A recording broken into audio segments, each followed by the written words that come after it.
Tyrese Haliburton is like, yo, I got a chance to put these boys away in the garden, like with spikes in there. What's up, everybody? Welcome back to the Draymond Green Show with my brother, BD. What's happening, my dog? Lost my voice, bro. How you doing, my bro? I'm good, brother. You know, I'm chilling, taking the off season in. Got to, get up there and get a little bump with the inside the NBA guys. It's always fun to get up there, man. Them guys so legendary. So that was fun. Checking these series out, bro.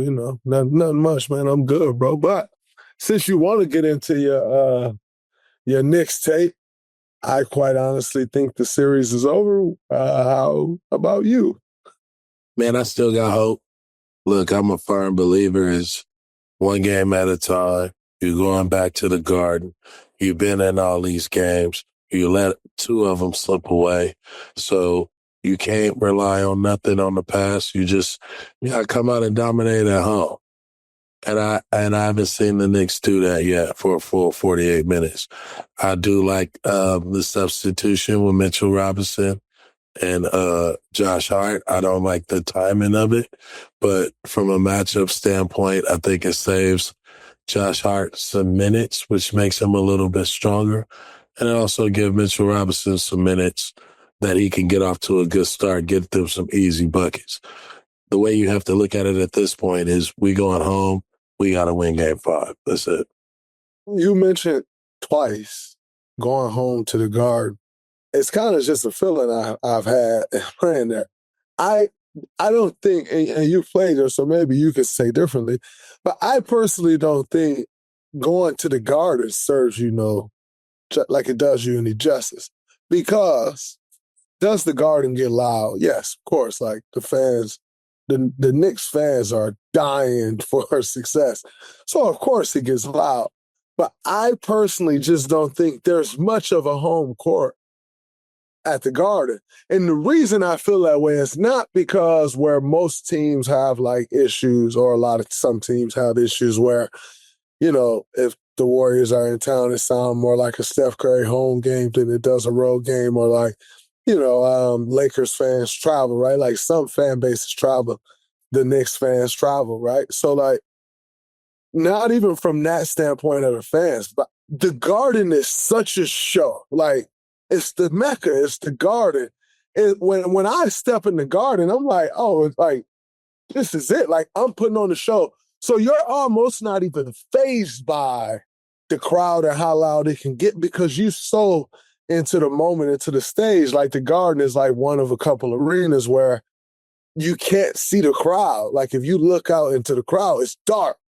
The spotlight is on the court and you feel that and you're going to put on the show and the celebrities are there. So I don't think they get much of a boost by just going back to the Garden because guess what? Tyrese Haliburton is like, yo, I got a chance to put these boys away in the Garden, like with spikes in there. And so you kind of get that same boost from playing at the Garden that the home team can get, in my opinion. Yeah, I mean, most of it I agree with. Just looking, when I went to the Garden, it was always like, hey, man, this is Broadway. You get that level of confidence, that level of showmanship, right? But as a Knick, you playing in the Garden, you get to hit first. It's a hit first mentality. And so a lot of times when people living in that essence, if you come out aggressive, you have to establish your level of aggression. And I think that is advantageous to the Knicks because if you look at overall physicality in the series, they've been kind of bullied, so to speak. And the retaliation when the Knicks make a comeback is the Knicks start bullying, start playing bully ball. But I think what's holding the Knicks back is the silliness, right? The unnecessary fouls, the getting in the bonus early, right?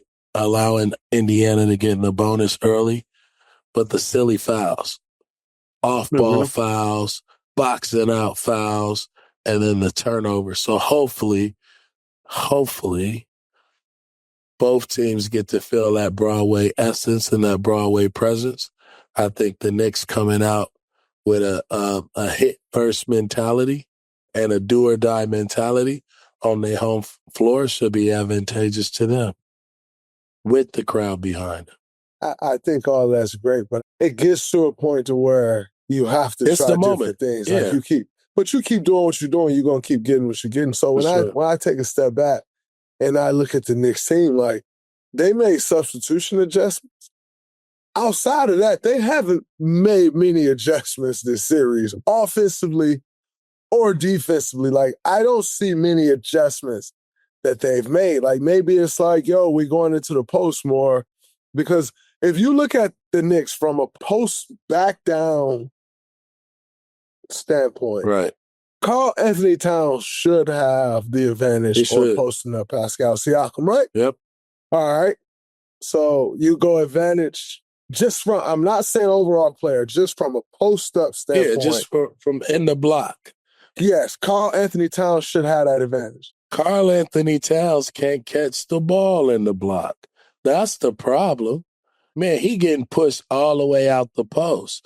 And so you really don't have a block advantage because when Karl Anthony Towns make a good move, it's 1, 2, 3 dribble spin to a layup. He not catching it in the post.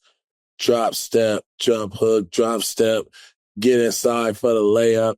It has to be on him creating space for himself because he getting pushed damn near all the way 20 feet from the basket when he posts up. Okay, so again, I'm going to go back to coaching. So as the coach, then I have to run some things to get him closer to the basket. Touches, meaning, right, like, maybe it's an old school guard, big cross screen, and he getting a better catch there, right? Like as the coach, that's on me to figure out how to get him closer to the basket because I think on a 1-2 dribble spacing, like necessary spot catch from Karl Anthony Towns, he should have the advantage on Pascal. He got stream side, all right. OG Anunoby should have the advantage on Nembhard, correct? Right. All right, so there's those two. Mikal Bridges should have the advantage from a post-up standpoint on Hallie, correct? Yeah. All right. Mitchell Robinson and Miles Turner. Mitchell Robinson, we're not posting him up, so we'll throw that one out the window. And then Jalen Brunson, he's very good in the post, actually. Like that's kind of his game. Will he be able to pull that on Nesmith? Nesmith got the size advantage. I don't know. But anyway, if you just slow the ball down and post it up, and again, this is the playoffs. This is not regular season basketball. This is not, man, the game has changed. This is how can I win this series? What looking at some of those matchups in the post do is it can cut down on some of the turnovers because you can see the pictures develop easy, right? Like, you got the ball, if you double team comes, you see it, you get it out of there. Like you can see the pitchers develop easier. It also slows down the Indiana Pacers from two standpoints. A, it can slow their breakdown because you get them in foul trouble. You saw what Jalen Brunson kept getting to the line last night. It slowed the Pacers down. Now you got to run a half-court offense the whole time. That's not quite where they excel, right? So it slows them down from that standpoint, but it also slows them down because now you got those guys guarding the post that's taking them legs away a little bit more. It's not as easy to run, and just push the tempo.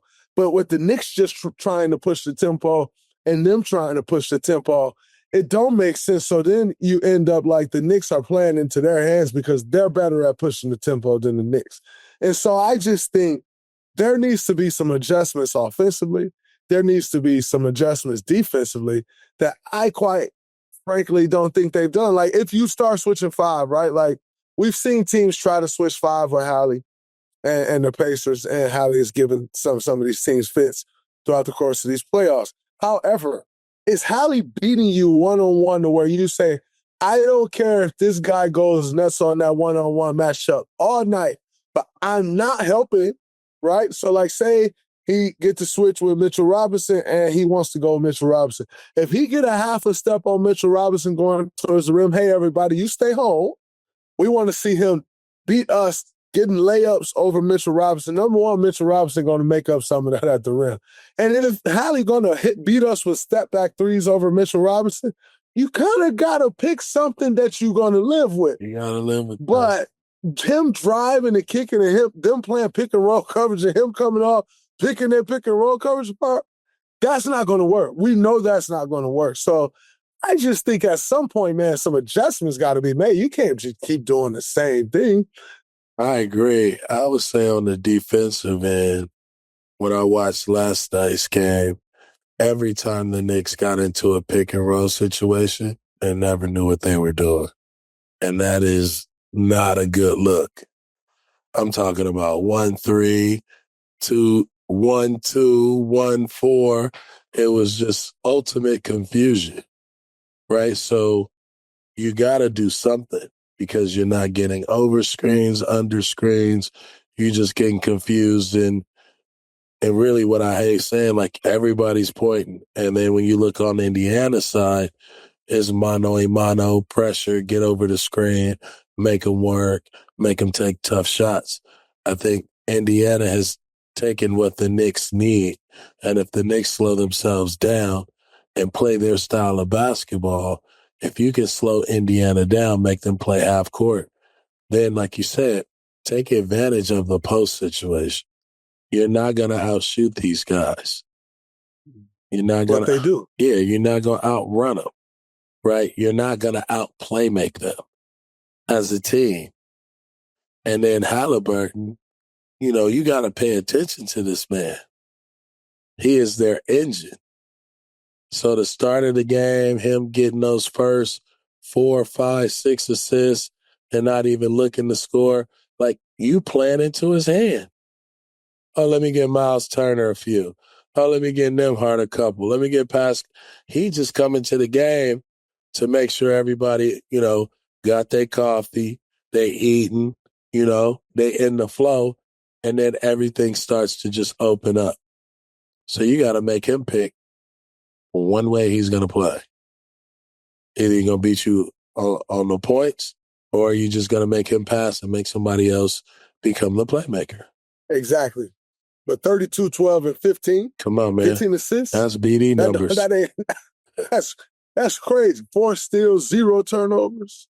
That is BD number. BD, you had a game like that in your career. Yeah. 0 turnovers, 2 steals. I mean, Holly had the edge. 2 steals, Holly had 4. Yeah. 10 assists, Holly had 15. 14 rebounds, Holly had 12. You got Holly there. Yeah. You had 33, Holly had 32. You got him there. You remember that performance? I hit the game winner that day, and that is the sole reason why we have replay. They called it off. They waved him off. That's crazy, man.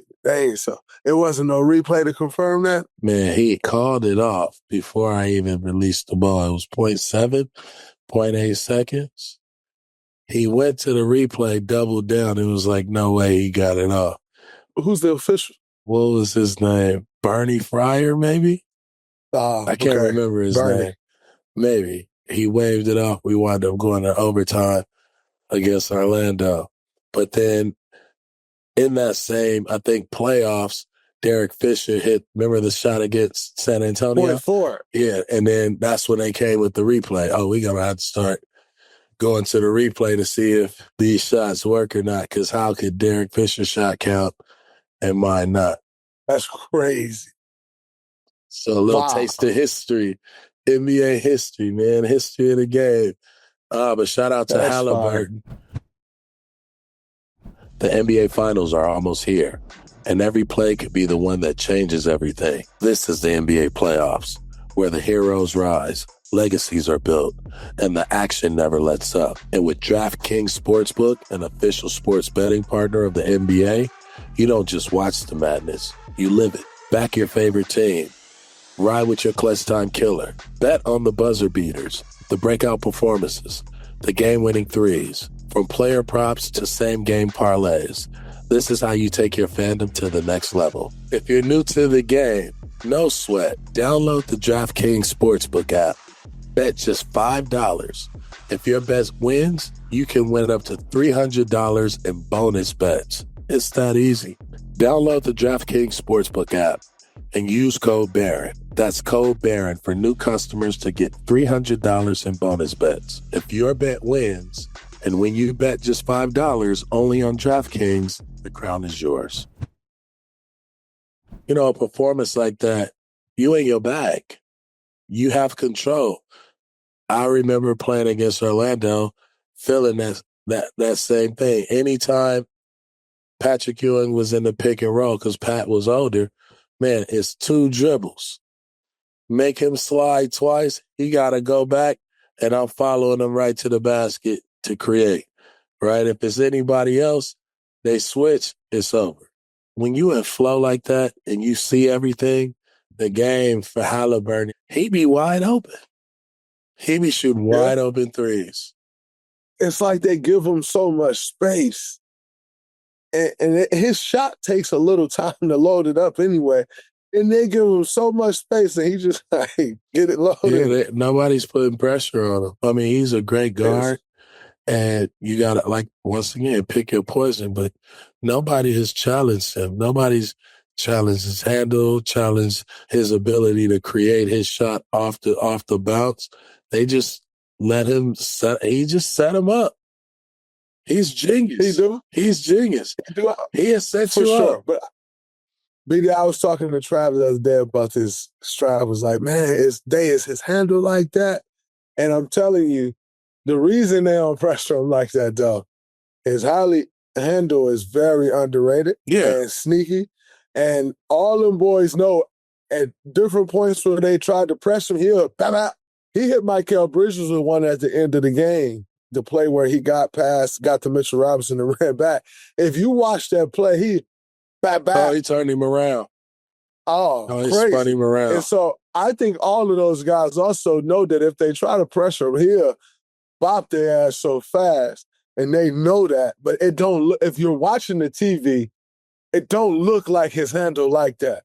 But I'm telling you, man, when you get in front, it's like Steph Curry and Kyrie Irving, their ball handling starts when it appears to you that they've lost the basketball. Because you think they've lost it, and they got it so crazy on the yo-yo, where as soon as you go to reach, you so out of position, and they didn't caught, and you so out of position that there's no way you can catch up. Holly got some of that, where it's deceiving. Like the ball looked like it's there, and before you know it, you go to reach and and Holly's 6'7", so whereas Kyrie and Steph make it up in like Erky jerk and like just the Holly also like he you, he's 6'7", his stride, he go, and so it's very interesting to watch because looking at it on TV, it don't appear that his handle is like that.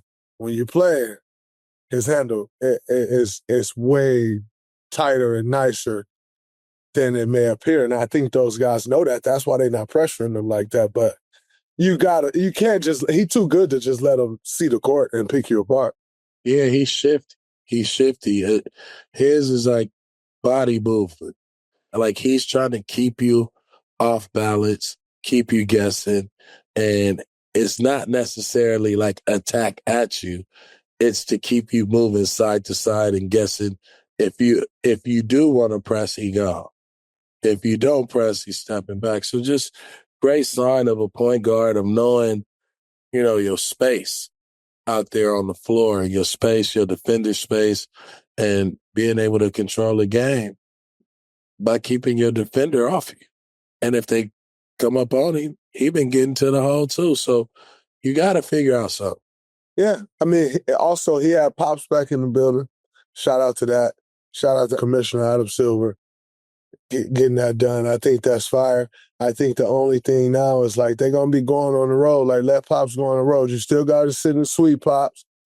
I'm not in the business of wanting guys to get punished and like wanting guys to get suspended and losing money. I think that's just whack. And so I never like to see that. But in this situation, and what happened with Holly Pops and the punishment and all that and everybody like, oh, man, he shouldn't get special treatment. Like, yes, he should because his son is Tyrese Haliburton. And just say what you want in life, like different people get different treatment. That's just what it is. Like we can all sugarcoat it and be like, oh, like everything should be the same. That ain't how this world works. It's just not. And so he should get special treatment. He should be at them games.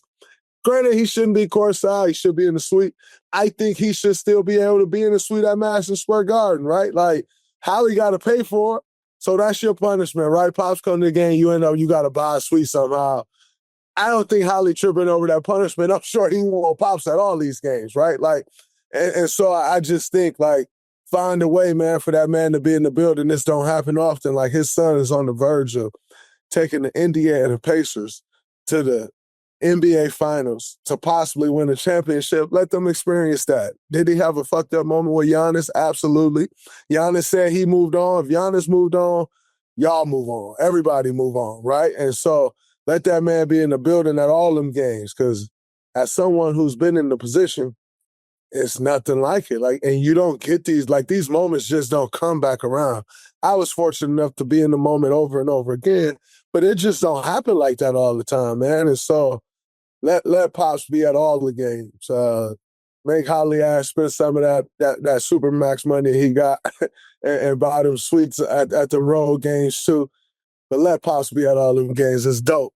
And shout out to Hallie for responding the way he did with Pops in the building, making it a memorable performance, having his Pops back in the building. I thought that was super dope. So shout out to them, man. And I got them closing out the Knicks in 5. Knicks in 7. What Shannon Sharp say? A tick, a big Nick, Pacers in 5.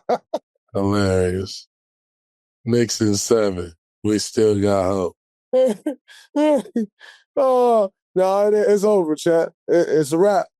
We'll see. It's a wrap. It's a wrap. We'll see. I mean, it is Rap City in the basement. We'll see. Knicks win game 5 just because of Draymond. I'm just telling you, man, them Pacers ready to move on. They balling now. They definitely putting it together, man. But remember to subscribe to the Draymond Green Show, Baron Davis, so you don't miss any episodes. And don't forget to follow us on all social media at Draymond Show. We are recording this episode before Game 5 of the Western Conference Finals. Will the Thunder win tonight? Yeah, I think it's over, man.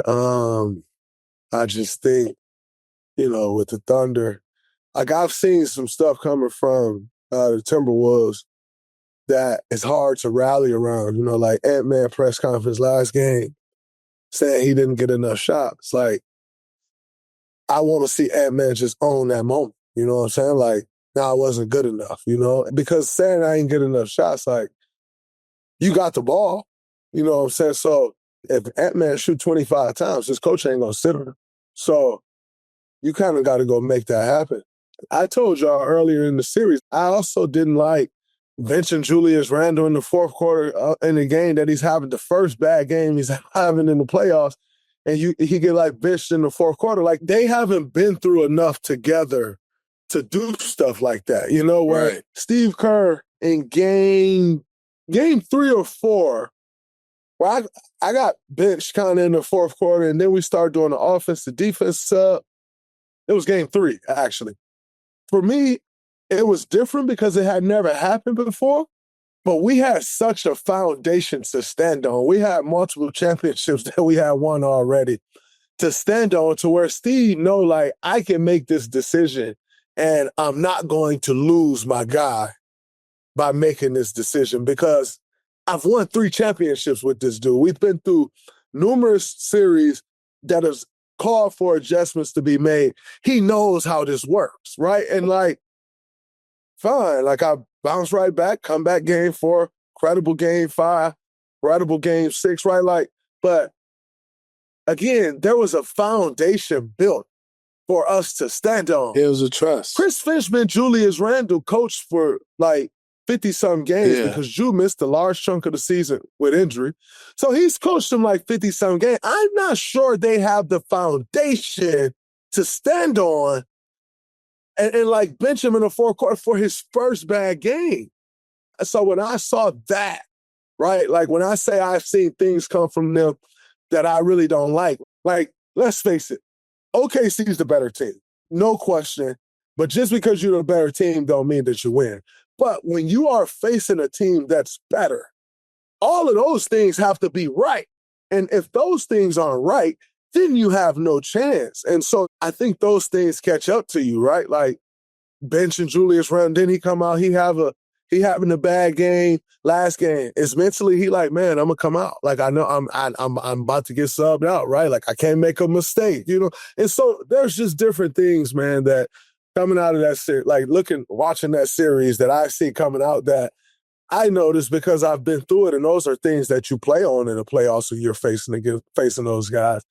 I just don't think they've put themselves in position throughout this series to take it. Now, as you know, it only takes one game to change a series, but I just don't see tonight being that night. Like I think OKC, they coming out, they want to finish their breakfast. All right, so since you got the Pacers winning, the East, OKC closing this out, why should fans be excited for a Thunder versus Pacers finals?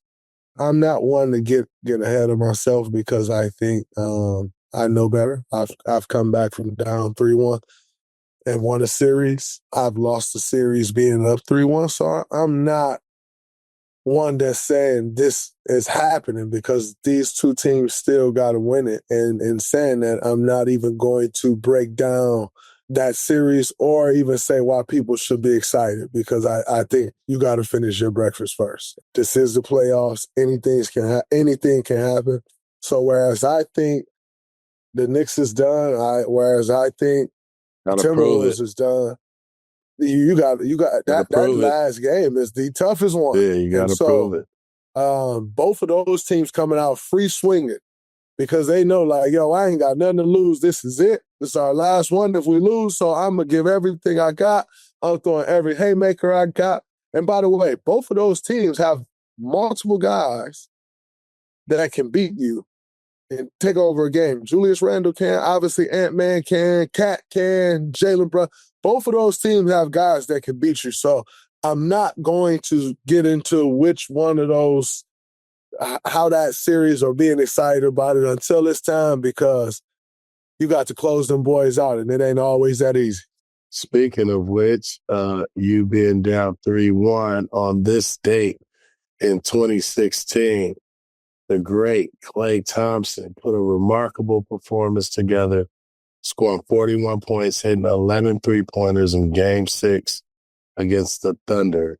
In the Western Conference Finals, y'all were down 3-2, playing in OKC. What was that like? That was one of my favorite games to watch. You know what's crazy? That series, so if you go back and watch that series, to start that series, we outsmarted ourselves. What we did was we did not guard Andre Roberson at all. Literally didn't guard him. The guy to help on KD and Russ, who was guarding Andre Roberson, and literally left him wide open. And it's a gimmick, right? We actually did it the year before to Tony Allen in a different way, though, where we put me on Marc Gasol and I guarded him straight up. We put Harrison Barnes on in 2015. We put Harrison Barnes on Zebo and just all out front no matter where he goes. And then we put Bogut literally behind Zebo to help Harrison and kind of play Tony Allen off the floor.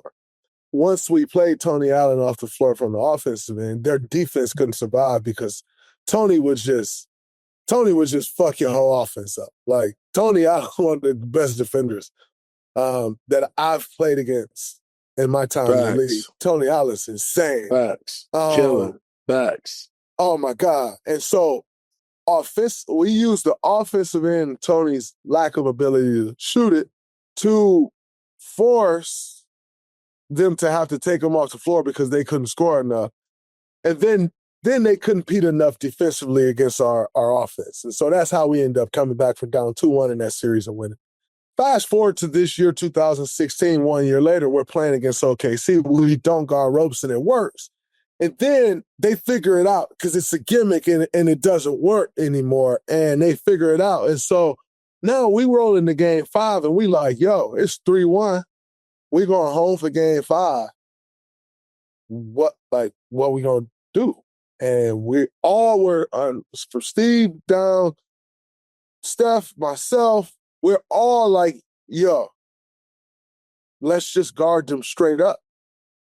Make Russ and KD beat us and take everybody else away. Because when we've played this team and we've made Russ and KD beat us and take everybody else away, it's hard. So we're gonna make Russ we're gonna guard them straight up. We're gonna put Klay back on Russ. We're gonna put Andre on KD. And we just gonna guard them straight up and they gotta beat us. And we won game 5. Come back game 6. Back against the wall. And Klay, bro, the whole day, Klay like, Dre, I got us. Like, there's no chance we losing this game, bro. Klay get this little twitch, start twitching the shoulder, like, I got us, Dre. No way. Like, you could see in his demeanor, walk the whole thing, shoot around. No way we losing this game, bro. I got us. We down 15. And out of nowhere comes Klay Thompson. 3, caught the ball at his foot, one of them, shot it 3. And he's like, I'm telling you, we not.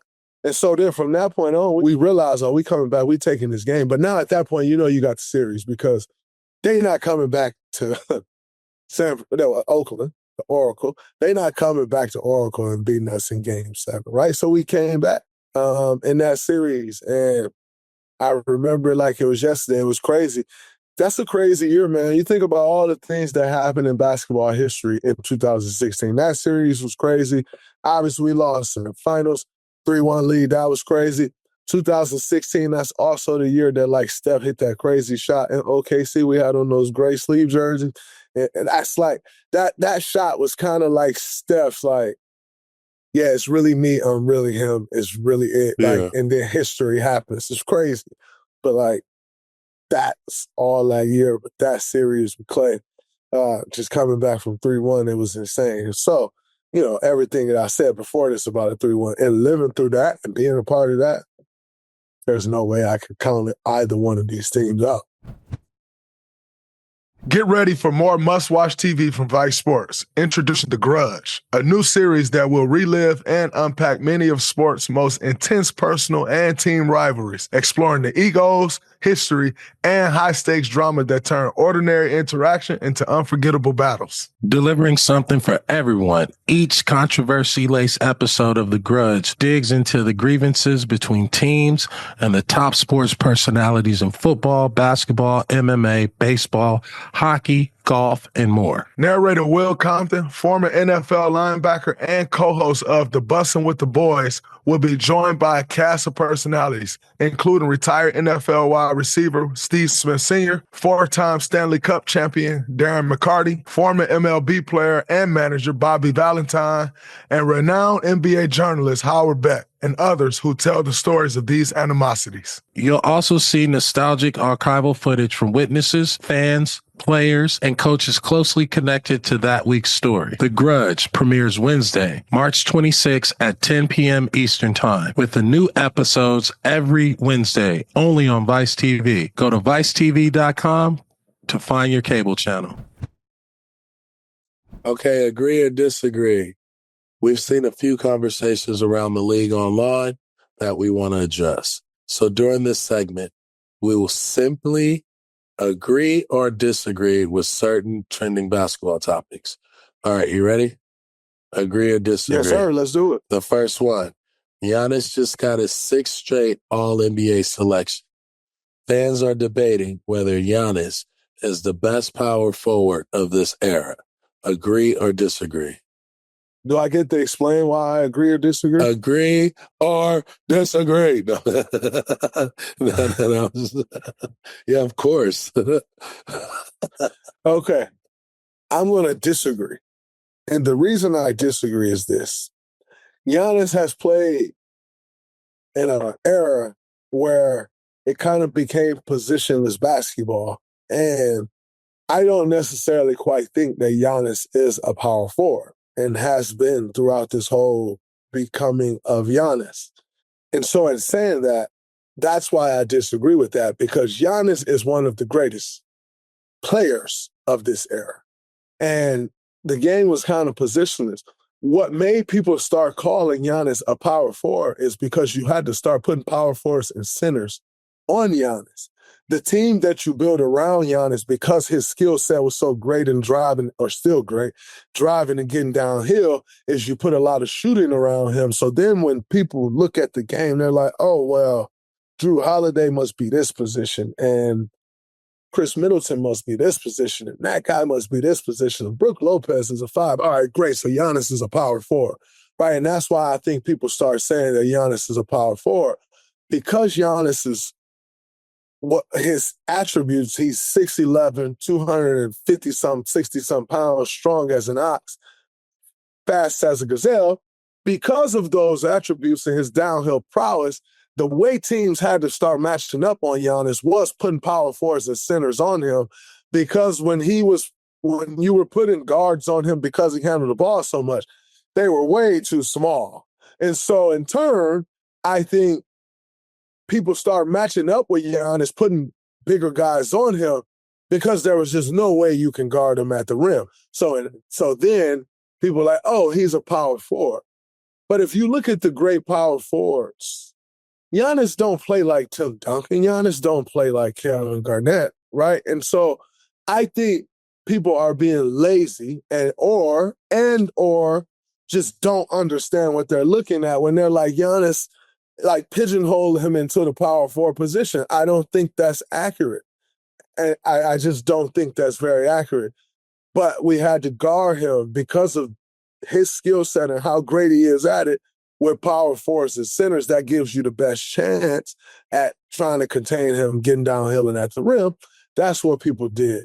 And so I disagree, because I think he's just one of the greatest players. And I think it's lazy or lack of knowledge if people's just like, yeah, he's a power forward.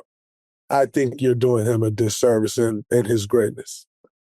All right. Giannis is the best power forward of this era. I would say I agree. Starting at power forward, Giannis Antetokounmpo.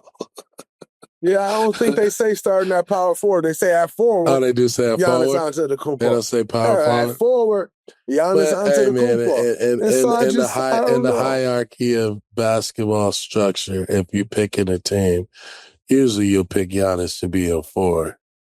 But here's the thing, though, BD. Because of the way he plays, under no circumstances is anyone ever going to say Giannis is a better power forward than Tim Duncan. You just not going to say we're not it comparing him the way we said in this era of his era, like the 10 years that he been rocking, like the last 10 years. But if he's a power forward in his era, then that also puts him in the power forward of all time era. And I just don't think people will ever give him a fair shot at passing Kevin Garnett, at passing Tim Duncan, because you're not going to see him with that same eye. He passed Kevin Garnett. He passed Kevin Garnett as an overall player, but nobody's ever going to just be like, as a power forward, look at what he's like. I just don't think people are going to give him that due. I will. I just don't believe that. Like, I will. You've never mentioned Giannis Antetokounmpo and Karl Malone in the same sentence. You've never done it. That's my point. Like, he's never going to be mentioned with the great power forwards when you're having that conversation, because it don't even fit. He's so much, like, what he does is so much different than those guys that you've never heard Giannis be mentioned with Charles Barkley. You've never once heard anybody say it. That's what I'm saying. So you're not going to get anybody that's going to be like, yeah, he's better than Barkley, he's better than these guys, because it don't even register that, like, look at how this dude play, that he's the same as them. That's not a thing. I just disagree with it. But I would just say he's a one-of-one at his position, right? Because if you look at somebody like Dirk Nowitzki, he's a power forward. He's not the traditional power forward, but he is. He's not, but we mention him when we talk of power forwards because he played power on forward the block against those power forwards. He wasn't dribbling the ball up the court, going coast to coast. He wasn't doing that stuff. The only thing Dirk did different than most power forwards is shoot the ball. Yeah, Giannis Obviously, has more pushing. he get to his spot. Yeah. But like Giannis just do He's a so many hybrid. different He's a hybrid forward, I would say, but power I forward. agree. At forward, Giannis Antetokounmpo. But he gonna have to guard somebody, and somebody gonna have to guard him. And if you saying power forwards and centers guard him, then I gotta say he's a power forward. Yeah, but then so what about the night where the coach gets smart and they put a smaller guy on him like Alex Caruso? Then so now he being guarded by Caruso. Then what? That happens. Then what? That happens. Now the power forward ain't guard him no more. So because it's all about the makeup of the opposing team's team. So then now we have a team that feels it's better suited if we put Alex Caruso on Joker. Does that make him now a power forward still? Because Alex Caruso ain't no power forward. It's a matchup. It is a matchup. But that's what I'm saying though. But he's kind of been called a power Marcus forward Camby. because Does that make me a power forward? Well, you just said he'd get guarded by power forward, so that make him a power forward. I think people has done that. Yeah, people have to put power forwards and centers on him. Which to me, but that don't make him a power forward. He's a big man because that's the only. Yeah, I disagree. He's a big man. LeBron James came into the league as a point guard.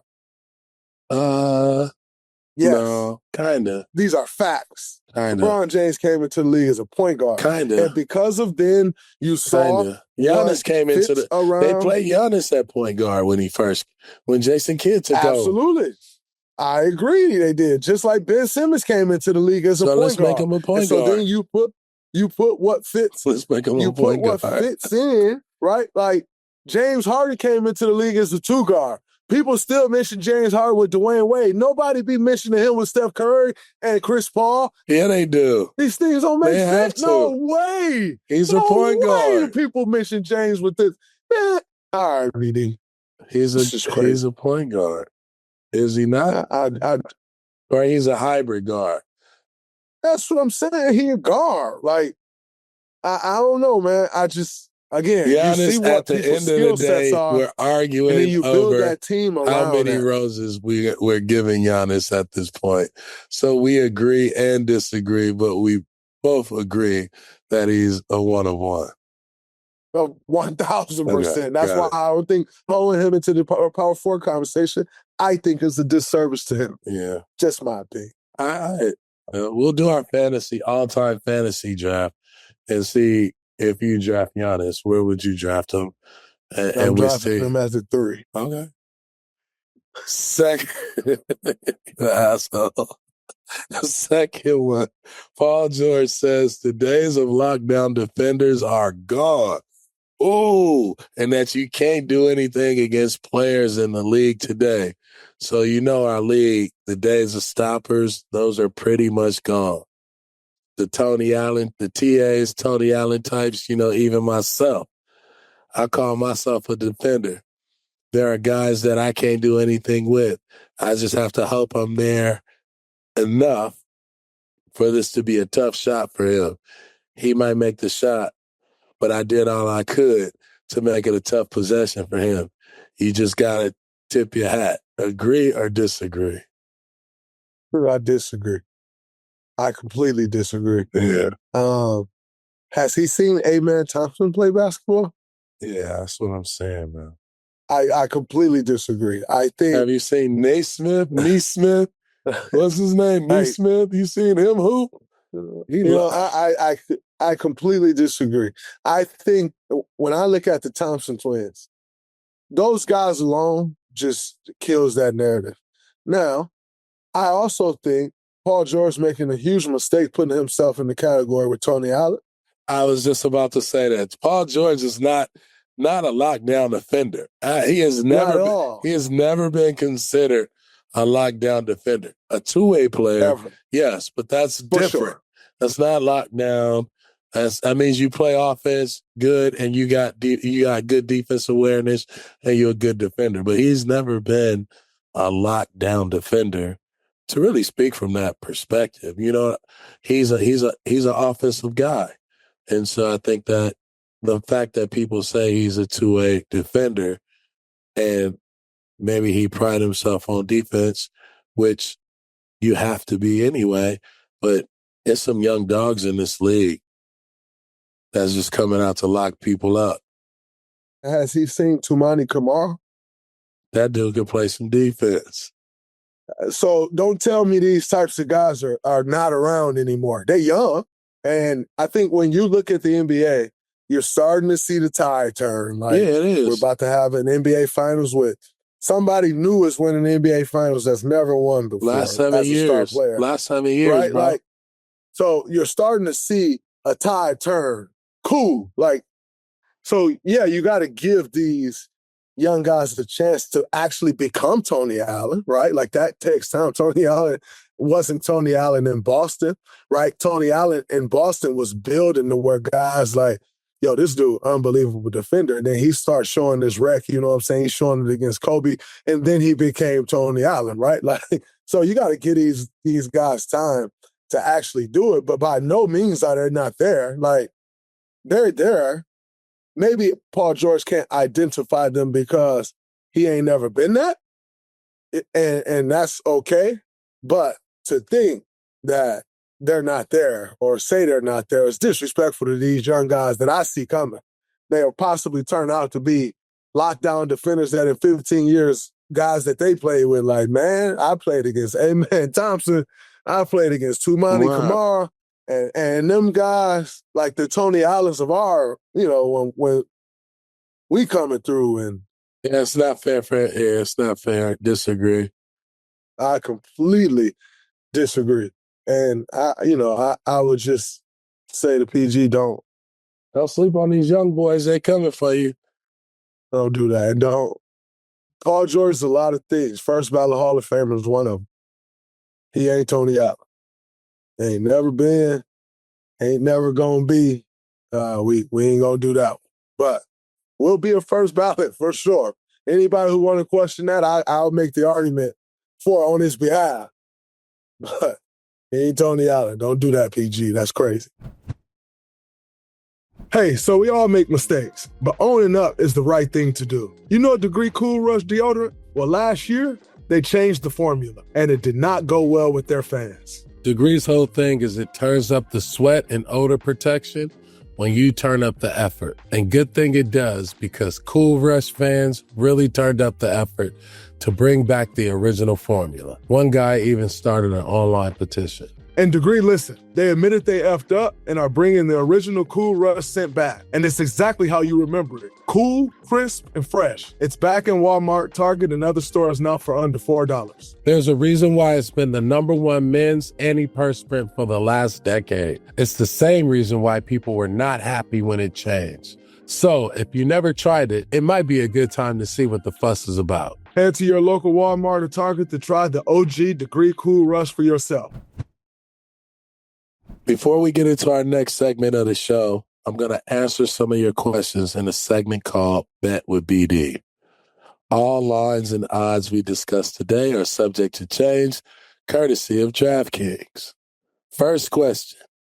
Barrett, do you buy into the zigzag theory of the NBA playoffs? In your career, did you ever come off a game 1 win and think, we're definitely losing game 2? Heck no. You think I'm going to get another steal if you're on the road. You figured out a way to beat them, but you know that team is going to make adjustments. So you're definitely not thinking like, oh, we're going to lose game 2. You're thinking like, hey, this is an opportunity to get up 2-0. So that's really not the mentality I don't think anybody has. Next up, Barrett, what stats or trends do you look at when betting on the NBA? Does it differ if you're betting in the regular season versus the playoffs? I would say for me, you're looking at games at home, games on the road, the last 5 games, minutes, and touches. That's how I would measure anywhere when you're looking for people. If you're betting on, lines about people scoring or rebounding, you always want to take the last 5 games and then look at their playing time too to see how much time have they been getting consistently. Is it increasing or is it decreasing? Is the coach looking at different lineups for that matter? And then I say in the playoffs, you know that the coach is probably going to play a tighter rotation. So you just really should look at the regular season numbers versus the playoffs numbers certain players have a magic for showing up and overperforming in the playoffs, but that's usually going to be your superstars or one or two guys on your team that's going to be relied upon. And usually that's somebody that people are not paying attention to. And if you take a look at this year playoffs, it's been a lot of the 3-4 guys who have been coming up with explosive games as well. Final one. Baron, when do you prefer to place your bets? Early in the week when the lines are open or closer to tip off? I say for me, I would place one earlier in the week because it just kind of relieve the stress and the pressure. And then if I need to double down or move something, then I'll make another bet closer to tip off. You know, it could be based on injury or based on, like I said, a lineup adjustment or something that comes in from the news later in that week or closer to tip off. I appreciate y'all chiming in. That was our segment, Betting with BD, sponsored by DraftKings. We got one get at me question for our fans. What do you think about the Dallas Mavericks getting the number 1 pick in the NBA draft? What message does that send to tanking teams? Don't tank. Don't tank. It's not gonna work out. Hey, man, for Dallas, I mean, I've traded in the European actor for the great American hero. In Dallas, in Texas. I mean, come on, man. And this kid is probably the missing link in the trade for Luka that you get in addition to AD. So the great American hero, G.I. Joe, Cooper Flag. Cooper Flag is like a G.I. Joe type of brand. We need like Cooper Flag type of figurines, Dallas, the South, Texas. Come on, he going to have some dogs around him. And his versatility, that's a win. Dallas wins. Golly, that's some incredible luck there. One message I sent to the tanking teams for me, that shit don't work anyway. Anytime you're trying to lose, that ain't never worked to your favor. Stop. Okay, who created the 4-ring handshake you do with Shaq? Oh, man, it just kind of, so Shaq, be able to do it. And there was always the pick on Charles moments up there. It's so fun picking on Charles. And Chuck's such a good sport about everything and funny as hell that he get crazy comeback. So it's just always ongoing. And so Shaq going around, I got 4 rings. Hey, Kenny, when I was, for one of my first couple times on the set, Kenny, how many rings you got? Well, Kenny got 2 rings. Yeah, Draymond, how many rings you got? Got 4. I mean, this is actually, I had 3, but then I ended up getting 4. He like, 4. And you do the bump.